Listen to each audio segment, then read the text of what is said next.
Hi, I'm Seraflor, and welcome to yet another video. Wuthering Waves 2.0 is right around the corner.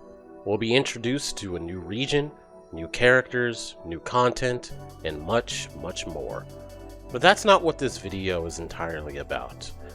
I want to talk about 2 points of criticisms of the Wuthering story, and talk about how Kuro could have gone about the story in 1.x, and talk about how they can approach the story moving forward.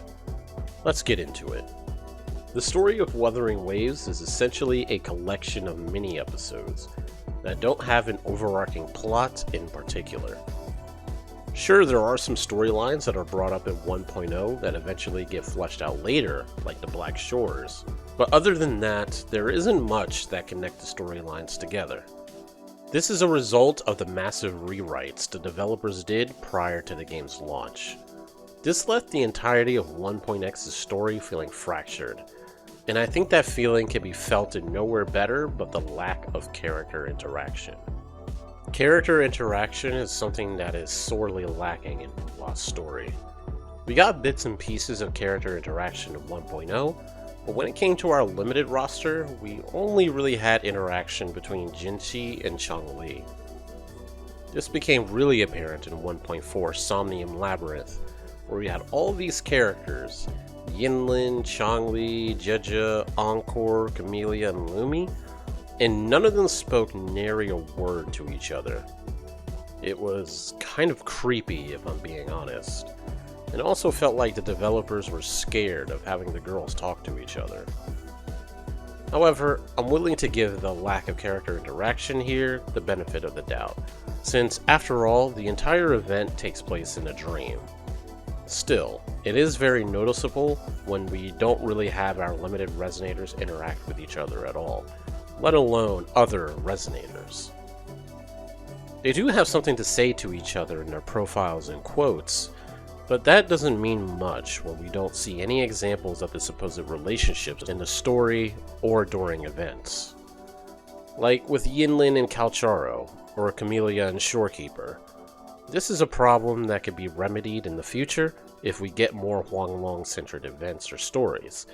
The majority of our 1.x resonators are from the region after all, and if the writing improves, these characters may feel a bit left out in the development department.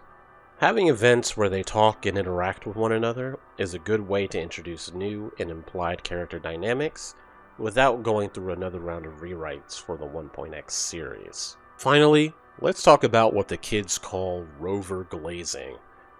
Back in my day, this was just called avatar worship. It's a type of story where the protagonist is a blank enough slate for the player to insert themselves into, and they are the center, or at least a major part of, the story. Think of games like Fire Emblem and Persona. However, Wuthering takes it a step further by making the Rover a godlike, messianic figure who may or may not be omnipotent. The jury is still out on that one. Now, this type of story is very popular in places like China and Korea. You'll see a lot of manhwa with that kind of premise, with the most popular being solo leveling of South Korean fame. So there's a clear market for this type of story, and the results speak for themselves. Wuthering is incredibly popular in Korea. I don't know if it does, but I wouldn't be surprised if it rivals Genshin Impact in that country. Anyway, while this type of story has its audience, there is one thing I'd argue that Wuthering Waves does worse than, say, Fire Emblem and Persona, and it's how the supporting cast interacts with Rover.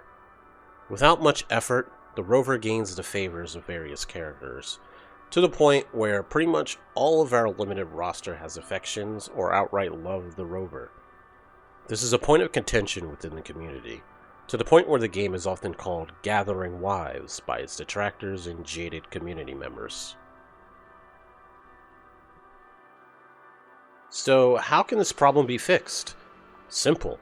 Just have us earn the affections of the cast, and give us a say in how we wish to reciprocate or view the relationship. We already sort of earned the affection of Jian and Shangli Yao through the main story and helping Yao with the festival, and you can make an argument for Yinlin and Jeja as well, but for Changli, Camellia, and especially Shorekeeper, I think players feel like we didn't do anything that earned their affections. Now, of course, we did do things for them, but it was either something like saving them when they were in peril, like with Chong-Li, or it was something we had no memory of doing, like with Camellia and Shorekeeper. And I think that's the crux of the issue. We gained the affections of Camellia and Shorekeeper through our past actions, not because of anything we did in the present. Hell, our actions in the present only reinforced their feelings towards us. We, as players, never got to see our initial relationships with Camellia and Shorekeeper develop, and that is the major source of frustration within the community. What the writers could have done instead is give Camellia and Shorekeeper reason not to believe that the current Rover is the same person they knew, since they did wipe their memories after all. Then things like the Tethys disaster in 1.3 and Camellia's companion quest plus the Somnor event quest could prove to the two of them that this Rover is the same person they knew and cared about. And finally, it'd be up to the player to decide how they feel about both characters. This is just a quick change off the top of my head, and there is already a tinge of doubt and suspicion in Camellia and Shorekeeper towards us initially, but it doesn't linger for very long. Also, I personally don't like the idea of building a romantic relationship in such a short time frame. I think if Kura wants to continue with this kind of story, they should get the characters at least 2 or more patches before they start glazing us. Finally, the storytelling, I don't have much to complain about, and I don't think anyone else has anything negative to say.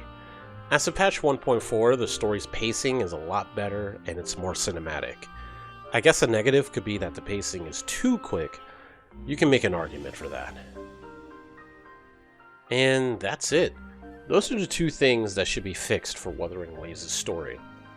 There are other flaws too, but I think character interaction and the avatar worship are the biggest and should be addressed first.